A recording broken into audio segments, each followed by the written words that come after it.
Hello दोस्तों, आपका स्वागत है आपके प्यारे से चैनल बायोलॉजी नगरी 02 एडवांस में। आज हम पढ़ेंगे पर परागण की विधियां। हमने अगले भाग में पढ़ चुके हैं परागण क्या होते हैं, परागण कितने प्रकार के होते हैं, स्वपरागण, पर परागण कैसे होता हमने पढ़ लिया। अब हमें पढ़ना है कि पर परागण किन किन विधियों द्वारा होता है, तो हम देखते हैं। ठीक दोस्तों, कि पर परागण किन किन विधियों द्वारा होता है। तो पर परागण जो होता है दोस्तों, दो विधियों द्वारा होता है। एक जैविक विधि होता है, एक अजैविक विधि होता है।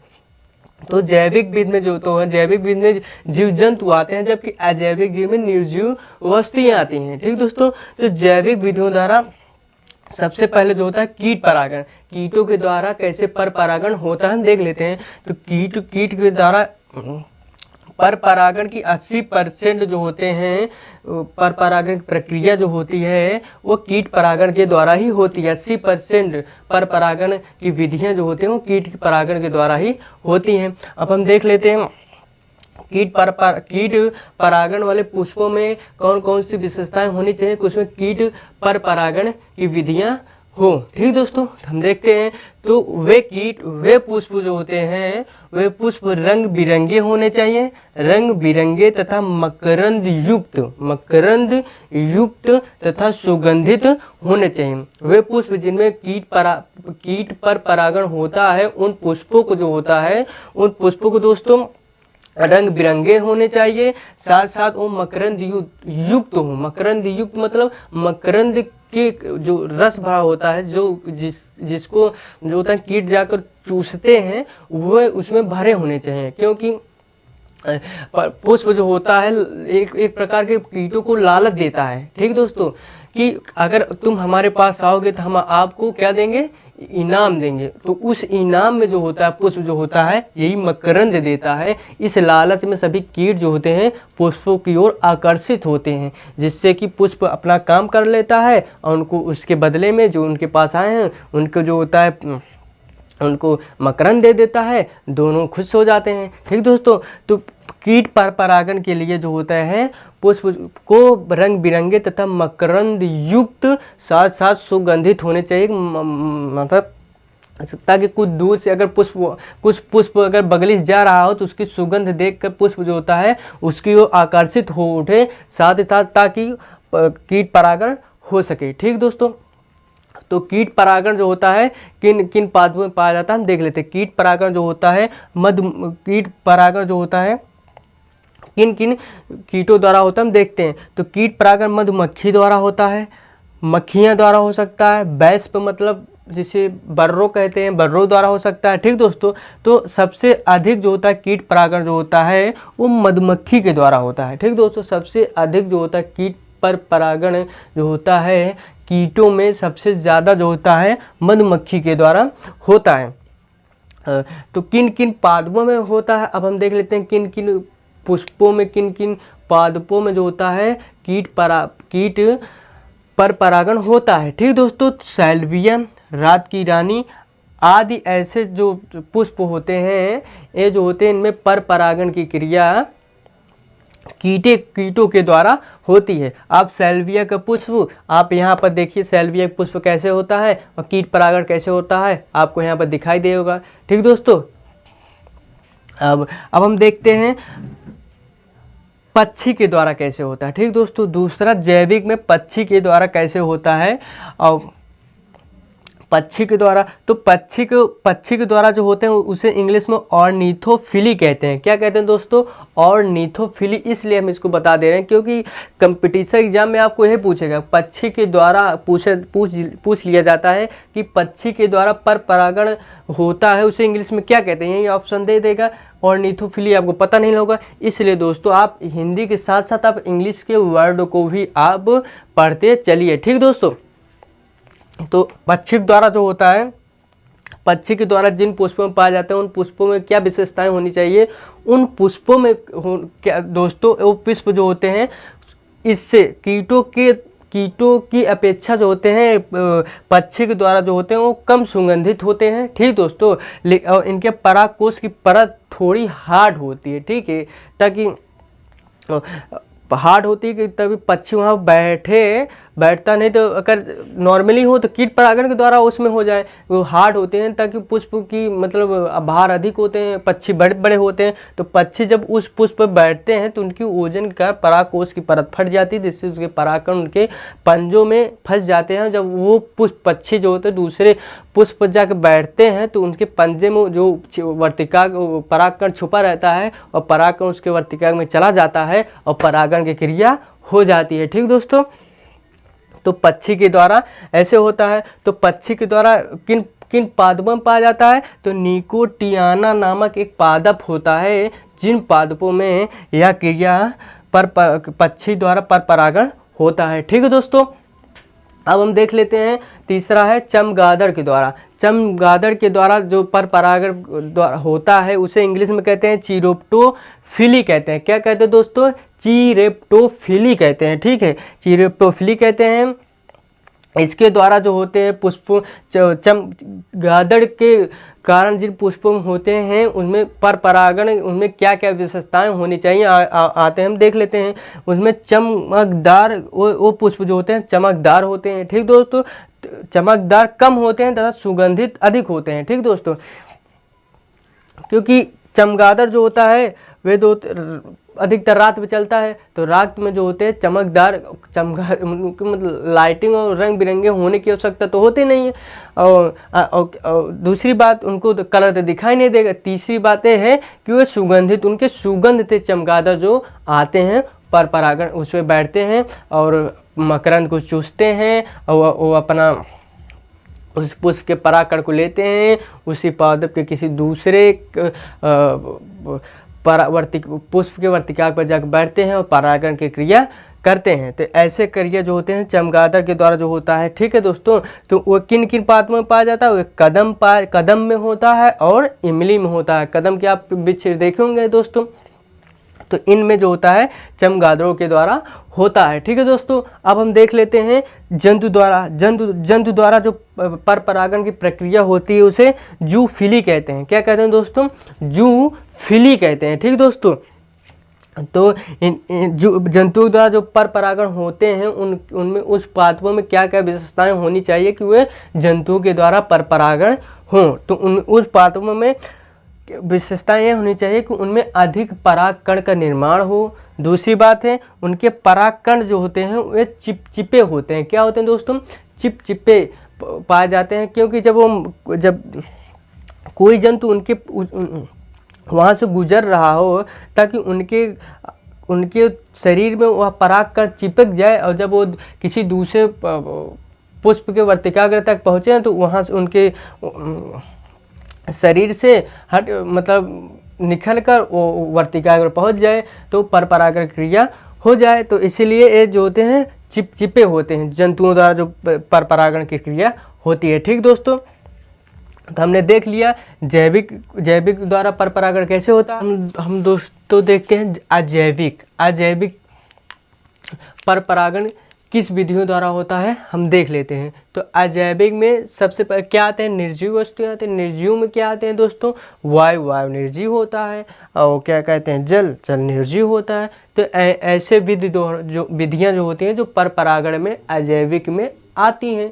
ठीक दोस्तों, तो हम देख लेते हैं वायु द्वारा। तो वायु पर परागण विधियां उन पुष्पों में पाए जाते हैं जिनमें निम्नलिखित विशेषताएं होनी चाहिए। देखते हैं कौन कौन विशेषताएं होनी चाहिए कि उस पुष्पों में उन पुष्पों में जिनके परागकण उस पादप में वायु द्वारा पर परागण होगा, जिनके परागकण क्या हो दोस्तों?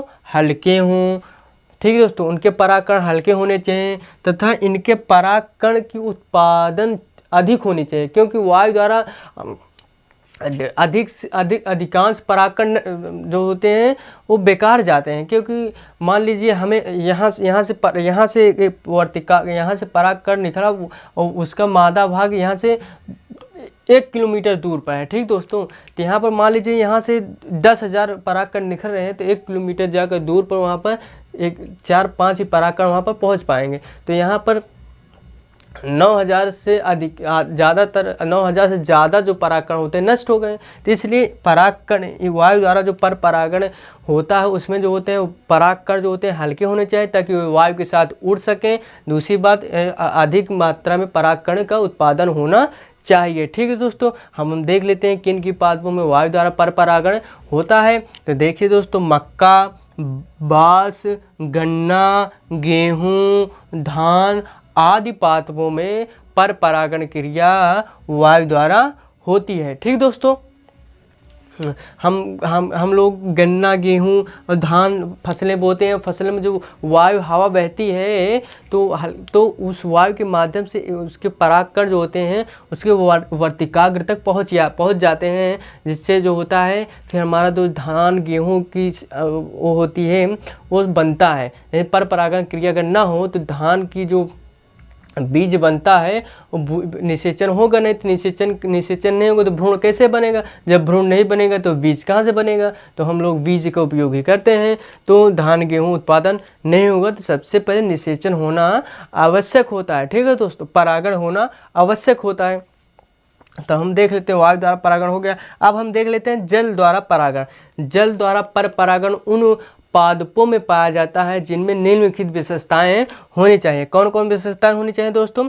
उन पादपों में पाया जाता है जो जल में रहते हों। ठीक है, जल परागण उन्हीं में पाया जाएगा जो जल के अंदर वह पादप पाया जाता हो। ठीक दोस्तों, तो अब हम देख लेते हैं जल में पादप दो प्रकार के रह सकते हैं। एक रह सकते हैं अधोजल परागण, एक अधोजल परागण रहता है, एक अधिजल परागण। तो अधोजल परागण मतलब वे पुष्प होते हैं जो जल के भीतर, जल के अंदर खिले हों। ठीक दोस्तों, वे अधोजल परागण में, इसे इंग्लिश में हाइफिड्रोफिली कहते हैं, हाइफिड्रोफिली कहते हैं। और अधिजल परागण मतलब अधिजल मतलब आधे जल के अंदर हो आधे बाहर, मतलब जल के सतह पर तैरते हुए हों। ठीक है, वे पुष्प जो जल के सतह पर तैरते रहते हों अधिजल परागण के अंतर्गत आते हैं। तो अधोजल परागण जो जल के अंदर रहते हैं उनमें वे पुष्प जो जल के सतह के भीतर रहते हैं उनमें जो होता है जल के अंदर ही परागण को घुसना पड़ेगा। तो ऐसे पादप जो होते हैं वो जो स्टोरा एक पुष्प होता है जो जल के भीतर जो होता है खिलता है, वहीं पर उसके परागकण जाते हैं, वहीं पर उसकी परागण क्रिया होती है। ठीक दोस्तों, अधिजल परागण मतलब जो वे पुष्प जो तैरते रहते हैं जल की सतह पर, ऐसे तैरते रहते हैं वे पुष्प जल की सतह पर तैरते रहते हैं। वो जो होते हैं इसका एग्जाम्पल जो होता है वेलिसनेरिया होता है। क्या होता है दोस्तों? वेलिसनेरिया होता है। यहीं पर आपको दिखाई देगा वेलिसनेरिया कैसे होता है। पुष्प ऐसे देखो ऐसे तैरता रहता है। ठीक दोस्तों, अब हम पर परागण हमने देख लिया, पर परागण की विधियाँ हमने देख लिया दोस्तों। अब हम देखेंगे कि हम स्टार्ट करने चल रहे हैं कृत्रिम परागण, आर्टिफिशियल, जिसे इंग्लिश में आर्टिफिशियल पॉलिनेशन कहते हैं। तो कृत्रिम परागण क्या होता है देखते हैं। मानव द्वारा किसी भी तरीके से किसी भी पुष्प के परागकणों को इच्छित पौधे के, मतलब जिसमें उनकी इच्छा चाहे उस पौधे के पुष्प के उसके वर्तिकाग्र पर पहुँचाने की प्रक्रिया को कृत्रिम परागण कहते हैं, आर्टिफिशियल पॉलिनेशन कहते हैं। मतलब मानव द्वारा किसी भी तरीके से मानव किसी पुष्प को चयनित कर ले, उस पुष्प के परागकण को, और जिसमें चाहे मतलब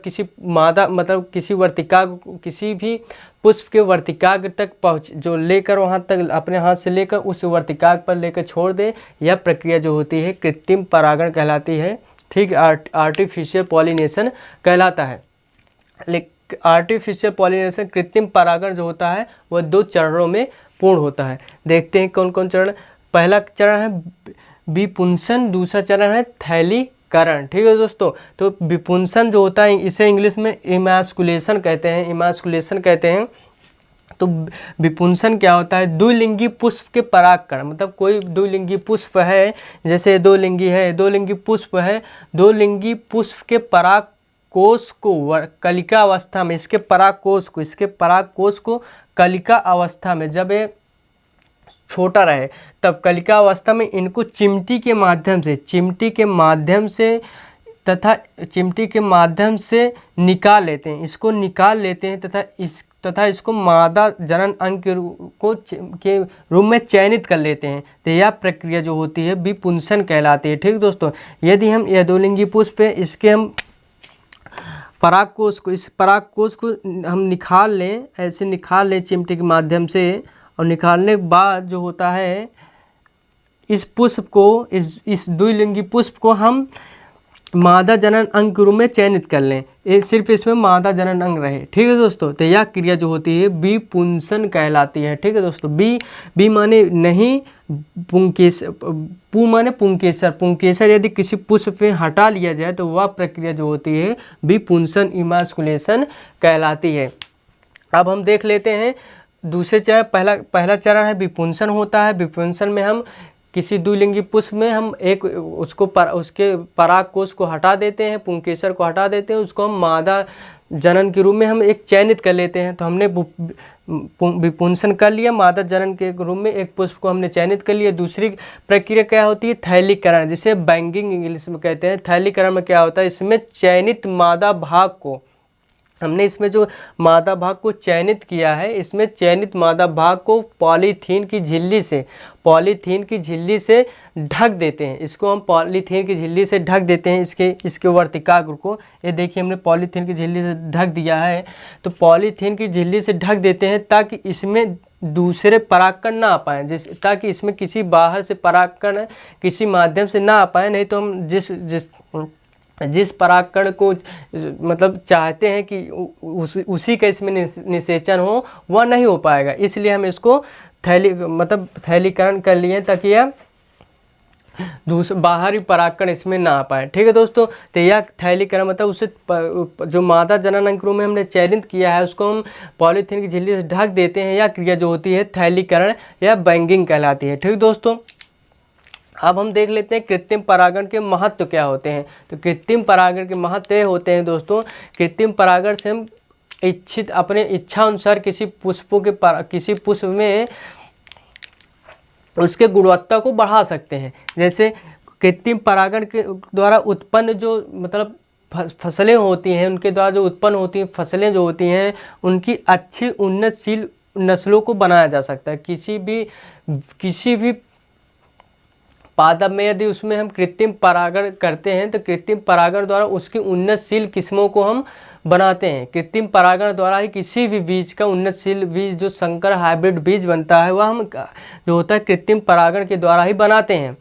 ठीक है दोस्तों, तो एक लाभ हो गया। दूसरा इसका महत्व हो गया पैदावार अधिक होती है। और इन फसलों की जो होते हैं, जो संकर प्रजाति की फसलें होती हैं, उनकी पैदावार अधिक होती है, क्योंकि हम उन इच्छा अनुसार उनके बीजों में हम इच्छा अनुसार अपने अनुसार जो होते हैं उनके अंदर गुण भरते हैं। उनके बीजों के अंदर हम जैसे चाहें उस पुष्प में उत्पादन ऐसे होता है, इसलिए उसकी पैदावार अधिक होती है। साथ साथ उसमें रोग प्रतिरोधक क्षमता होती है, उनमें किसी भी रोग उसमें जल्दी नहीं लगता। यदि किसी कारण उसमें रोग लग जाता है तो उस रोगों के प्रति उसमें लड़ने की क्षमता होती है हाइब्रिड प्रजाति के पादपों में। ठीक दोस्तों, तो इससे उत्पन्न जो होते हैं कृत्रिम परागण द्वारा जो उत्पन्न होते हैं बीज जो होते हैं वे संकर होते हैं। एग्जाम्पल इसके जैसे संकर धान होते हैं, संकर गेहूं होते हैं, तथा संकर प्रजाति के सभी बीज जो होते हैं वो कृत्रिम परागण द्वारा बनाए जाते हैं। ठीक है दोस्तों, आप इसका स्क्रीनशॉट ले लीजिए।